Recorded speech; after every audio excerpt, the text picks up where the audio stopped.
Bueno, muy buenos días, buenas tardes o buenas noches. Nosotros somos el grupo número 1. Seguimos con nuestros temas de los podcasts y los dejo con mi siguiente compañero. En Honduras se había convertido en terreno de acción de Guerra Fría desde 1954, cuando la CIA y élites políticas y militares del país junto a la oligarquía de Guatemala usaron el territorio nacional para ejecutar la invasión y posterior derrocamiento del gobierno progresista de Jacobo Arbenz, dado inicio de la guerra civil que duraría décadas en el vecino país. El gobierno de Reagan pretendía lidiar una lucha contra la amenaza comunista que suponía los movimientos revolucionarios de Guatemala, El Salvador y Nicaragua. Por lo tanto, Honduras se confrontó en una frontera geográfica e ideológica organizada por la convicción de adhesión de las élites políticas y militares de la doctrina de seguridad nacional. Las élites hondureñas colaboraron desde un inicio en el desarrollo de las políticas de contrainsurgencia planificadas por el gobierno de Estados Unidos, la CIA y por militares argentinos en Honduras. Tanto el Partido Liberal como el Partido Nacional, la empresa privada y las Fuerzas Armadas aceptaron la situación con el entendido que la alianza con los Estados Unidos traería grandes beneficios materiales, económicos y para ellos.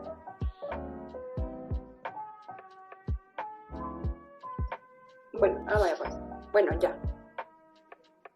El 27 de enero de 1982, en el Estadio Nacional Roberto Sosa Córdoba, pronunció una modesta discursos muy distintos a la estridencia que acostumbraban los liberales. Esta patria nuestra, cuyo limpia bandera, obstante con orgullo surgió y ha evolucionado en el esquema de desarrollo con hábitos de una estructura sucia, económico lleno de construcciones, somos un pueblo digno y a la vez un país que arrastra el atraso general por el diseño administrativo. El Partido Nacional no estuvo presente en los actos de toma de posiciones en el Suazo Córdoba. El mismo 27 de enero dio a conocer un boletín de prensa en donde explicaba las razones de su actitud, en el cual calificaba el proceso electoral como fraudulente y el gobierno de Suazo Córdoba como espíritu. Ese 27 de enero, dijo el comunicado de los nacionalistas, sería aprovechado para tribunar un homenaje de simpatía y recomendamiento para el líder. 2 días después de la toma de posesión de Suazo Córdoba, el 29 de enero de 1982, se efectuaron los actos de traslado de mando de las Fuerzas Armadas en el cual el coronel Gustavo Adolfo Álvarez Martínez tomaba el mandato de la institución constante. Hubo mucha oposición de interesar las Fuerzas Armadas al ascenso de Álvarez. Para comenzar, no era un general sino un coronel, y fue necesariamente reformada a la ley organizada de las Fuerzas Armadas. Bueno, figuras como el coronel de inteligencia Leonidas Torre Arias, ligado luego al asesinato de los esposos Ferrari en su tiempo de jefe de la FUSEF, alertaba de las acciones arbitrarias y guerreristas del nuevo jefe militar. En su primer discurso como jefe de las Fuerzas Armadas, el coronel Gustavo Álvarez Martínez atacó el modelo de enseñanza existente en el país, considerando en él mismo que se efectuaba un adoctrinamiento por parte de agentes subversivos. Sus tácticas preferidas en las campañas de supervisión se inician con infiltración en la mentalidad de la juventud a través de los sistemas educativos en todos los niveles, con el fin de desnaturalizar sus conceptos sobre los valores legítimos de nuestra nacionalidad, sembrando en las nuevas generaciones el odio, las conductas proclives a la violencia, destruyendo su fe en Dios, incitándoles a la supervisión del orden mediante actos repudiables orientados a destruir el aparato productivo de la nación, con el empleo de armas y con cualquier otro procedimiento propio para sembrar la ruina y la desolación, dijo el coronel Álvarez Martínez en la ceremonia de traspaso de mando. Así inició la era de oro de la democracia hondureña que duraría 27 años. Roberto Suazo Córdoba fue el encargado de la transición democrática luego de décadas de gobierno militar. Después del derrocamiento de Anastasio Somoza en Nicaragua en 1979 y con inestabilidad general en El Salvador, los militares hondureños, por presión de la administración, aceleraron proyectos para devolver el país a la democracia. Una asamblea constituyente fue popularmente dirigida en abril de 1980 y las elecciones generales fueron celebradas en noviembre de 1981. Una nueva constitución fue aprobada en 1982 y el gobierno del Partido Liberal del presidente Roberto Suazo Córdoba tomó el poder.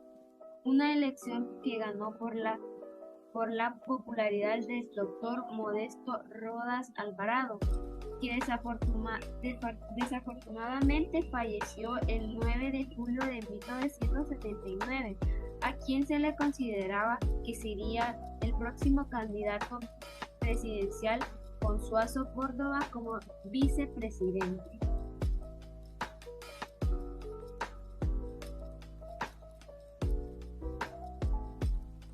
José Azona Hoyo, en 1986 a 1990, nació en la ciudad de La Ceiba, Atlántida, el 26 de enero de 1927.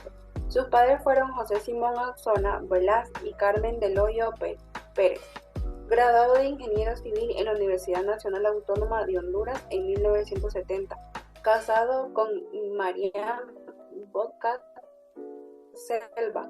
Estudió en la Universidad Nacional Autónoma de Honduras y en el Instituto Tecnológico de Estudios Superiores de Monterrey.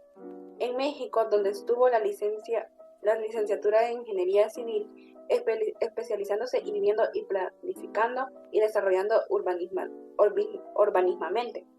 En 1973, durante el gobierno de López Arellano, adquiriendo la función de administrador general de la Federación Hondureña de Cooperativas de Vivienda Limitada y se urgieron en coordinador al movimiento liberal. Carlos Roberto Reina, de 1994 a 1998, en 1965 adquirió el título de abogado y notario. En su carrera profesional desempeñó funciones tales como juez en el Tribunal de Paz de Tegucigalpa en los años de 1953 a 1954, encargado de negocios en la Embajada hondureña en Londres en los años de 1956 a 1957, subsecretario de Estado del Ministerio de Relaciones Exteriores en los años de 1958 a 1959. Miembro de la delegación hondureña en el Tribunal Internacional de La Haya en el año de 1959 y embajador de Honduras en Francia en los años de 1960 y 1962. También las misiones gubernamentales y diplomáticas citadas discurrieron bajo la presidencia de su jefe de filas partidista, que fue José Ramón Villeda Morales. Carlos Roberto Flores se unió al Partido Liberal al final de los años 70, partido en el que su padre tenía una buena posición, cercano al caudillo Modesto Rodas Alvarado, fallecido en 1979. Esa cercanía de Óscar Flores a Suazo Córdoba le permitió colarse en la séptima casilla a diputado y salió electo en 1980 como diputado ante la Asamblea Nacional Constituyente por el departamento de Francisco de Morazán. tenía entonces 30 años. En 1982 es designado ministro de Presidencia del entonces presidente Roberto Suazo Córdoba. Fue inesperadamente destituido del cargo en agosto de 1984.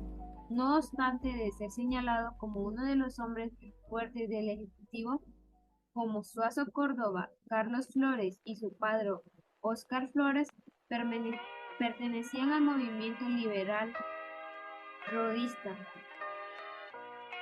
Carlos Flores tomó el control de la corriente liberal rodista.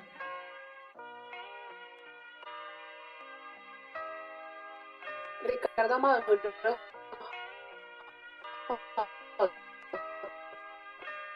del 2002 al 2006 como gerente general de SEREC de Honduras en 1976.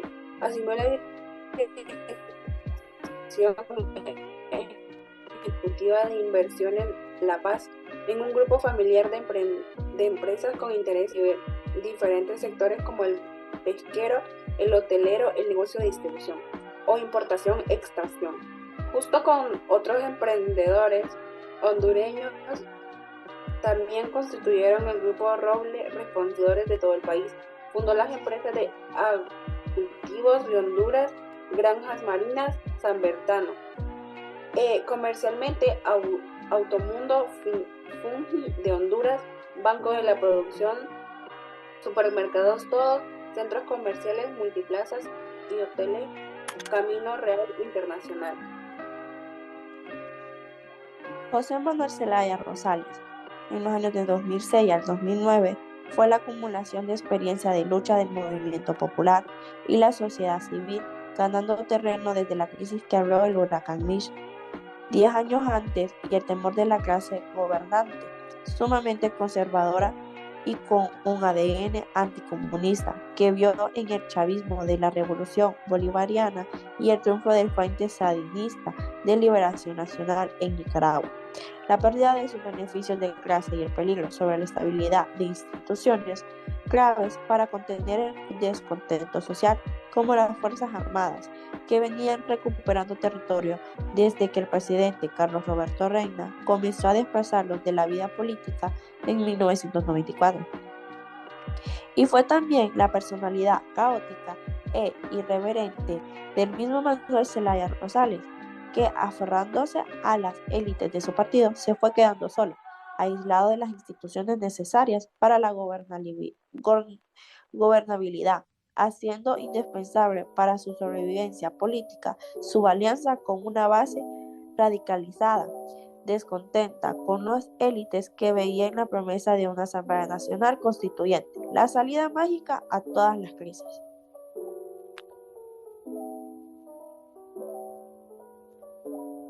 Los partidos políticos del siglo XX han ido muriendo en el 28 de junio del 2009. Hoy quedan los clubes privados bajo el control de caudillos incrustibles que dudaban en usar la mentira para desacreditar al constituyente que les tiembla en la mano del terror, el odio. El Partido Liberal, actor principal del golpe de Estado del 2009, está ahora inmerso en una profunda crisis de donde no podría salir sin ayuda externa. Irónicamente, está en manos de Zelaya, reduciendo al partido del golpe de Estado, de cara a una contienda electoral que podría no ganar en la medida de se logran acuerdos entre las cépulas. El Partido Nacional, el ganador indiscutible de las muchas crisis del siglo XX, atraviesa ahora una profunda fractura que solo se sostiene por cascarón que le presta el control de los recursos del Estado. Aquel fervor con que celebraban la victoria del 2009 que llevó a Pepe Lobo a la presidencia y a Juan Orlando Hernández a la cabeza del legislativo y luego a la presidencia por 2 ocasiones. Una aplanadora de diputados dóciles al poder del dinero hoy.